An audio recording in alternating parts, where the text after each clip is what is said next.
Welcome back. I wanted to show you another easier way to put your page online on GitHub that is fairly new. All we need to do is click on a new repository. We can create whatever we want. Startup of the year. We'll call it that for now. We'll make sure it's public. We can add a description if we want. And we can initialize this repository with a README. Now if I click Create Repository, I now have an empty project. And all we need to do here is click on Upload Files. And we can just drag and drop our files.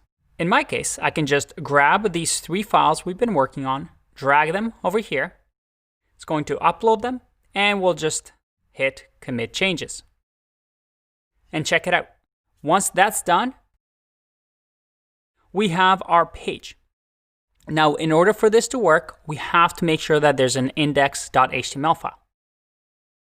And all we need to do is now go to Settings, scroll all the way down to GitHub Pages right here, select the source as the master branch. And don't worry, we're going to go over GitHub and how it works later on in the course. We have a dedicated section for it, but I just want to make sure that we can put things online so you can show off to your friends. If I scroll back to GitHub Pages now, you'll see that I have your site is ready to be published right here. So I can actually copy this link or click on it, and look at that. At this URL, my website is now online. And as you can see, it works just like we had. But this time, it's an actual website online.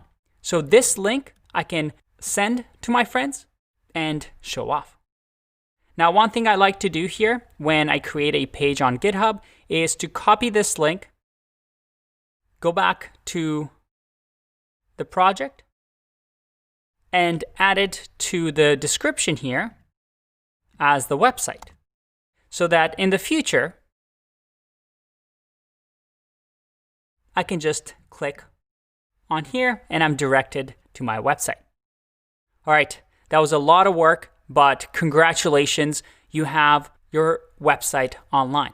Go share it with your friends, with your family, with your dog, with your enemies, and I'll see you in the next video.